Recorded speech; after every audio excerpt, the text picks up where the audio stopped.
ಅವಶ್ಯಕತೆ ಆಗಿದೆ. ಹಾಂ, ಅದೆಲ್ಲವೂ ಸಹ ತನಿಖೆಯ ಮೊದಲನೇ ಮತ್ತು ಫೈನಲ್ ರಿಪೋರ್ಟ್ ಬಂದಾಗಲೇ ನಮಗೆ ಗೊತ್ತಾಗೋದು. ನಾನು ಇವಾಗ ಅದ್ರ ಬಗ್ಗೆ ಏನೇನು ಅಂತ ವಿವರಣೆ ಕೊಡಲಿಕ್ಕೆ ಹೋಗಲ್ಲ.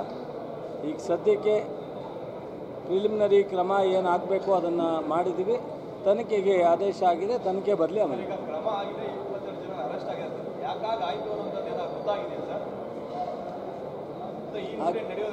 ಇನ್ಸಿಡೆಂಟ್ ನಡೀಲಿಕ್ಕೆ ಯಾವ ಕಾರಣ ಇದೆ, ಅದ್ರ ಹಿನ್ನೆಲೆ ಏನಿದೆ ಅದನ್ನು ತನಿಖೆಯಿಂದ ಬಂದಿಲ್ಲ. ಬಟ್ ಅಲ್ಲಿ ನಡೆದಂಥ ಘಟನೆ ಏನಿದೆ ಅದ್ರ ಮೇಲೆ ಕ್ರಮ.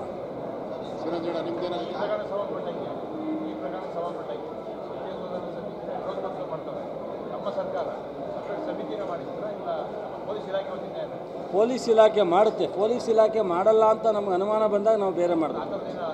ಆ ಥರದ್ದು ಯಾವುದನ್ನು ನಮಗಿನ್ನೂ ಅನಿಸಿಲ್ಲ. ಪೊಲೀಸ್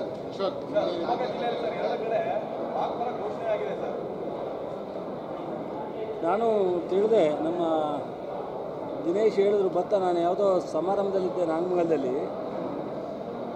ಅದಕ್ಕೇನು ಉತ್ತರ ಹೇಳ್ತಾರೆ ಕೇಳಬೇಕು ಅವ್ರನ್ನ. ಹಾಂ, ಅದಕ್ಕೇನು ನಮ್ಮ BJP ನಾಯಕರು ಉತ್ತರ ಹೇಳ್ತಾರೆ ಕೇಳಬೇಕು.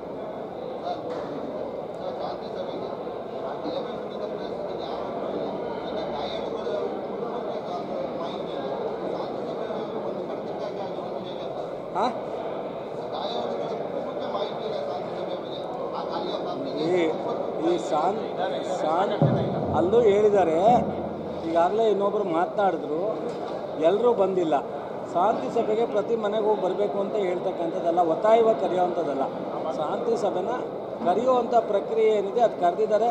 ನಾನೇ ಒಂದು ನಿಮಿಷ ಹೇಳಪ್ಪ, ಜಿಲ್ಲಾಧಿಕಾರಿಗಳು, ಪುರಸಭೆ ಅಧಿಕಾರಿಗಳು, ಪೊಲೀಸ್ನವರು ಕರೆದಿರೋ ಜೊತೆಗೆ ನಾನೇ ವಾರ್ಡ್ ಇಲ್ಲೇ ಅಧ್ಯಕ್ಷರಿದ್ದಾರೆ, ಉಪಾಧ್ಯಕ್ಷರಿದ್ದಾರೆ, ಎಲ್ಲ ವಾರ್ಡಿನವ್ರಿಗೆ ನಾನೇ ಹೇಳಿದ್ದೀನಿ. ಅಲ್ಲಿರ್ತಕ್ಕಂಥ ಲೋಕಲಲ್ಲಿ ಎಲ್ಲ ಇಂಪಾರ್ಷಿಯಲ್ ಆಗಿ ಎಲ್ಲ ಪುರಸಭಾ ಸದಸ್ಯರು ಹೇಳ್ಕೊಳ್ಳಿ ಅಂತ ಹೇಳಿದ್ದೀನಿ. ಅದಕ್ಕಿಂತ ಏನು ಹೇಳಬೇಕಾಯ್ತು, ಕಾಂಗ್ರೆಸ್ನವರು ಇದ್ದಾರೆ, ಜನತಾದಳದವರು ಇದ್ದಾರೆ ಸದಸ್ಯರು. ಬಿಡಪ್ಪ, ಈಗ ದಣಿ ಕೆಲವೊಮ್ಮೆ ಎಲ್ಲರೂ ನೆನ್ನೆ ನಡೆದಿದೆ ಘಟನೆ. ಆ ಸ್ಥಳೀಯವಾಗಿ ನಡೆದಂಥ ಘಟನೆಯಲ್ಲಿ ತಕ್ಷಣ ಬರಲಿಕ್ಕೆ ಅವ್ರಿಗೂ ಮನಸ್ಥಿತಿ ಇರಲ್ಲ. ಮುಂದೆ ಅವಶ್ಯಕತೆ ಬಿದ್ದು ಮಾಡಿದಾಗ ಇನ್ನೊಂದು ಸ್ವಲ್ಪ ನೀವು ಹೇಳಿದ್ದೆಲ್ಲ ಸಜೆಷನ್ ತೊಗೊಂಡು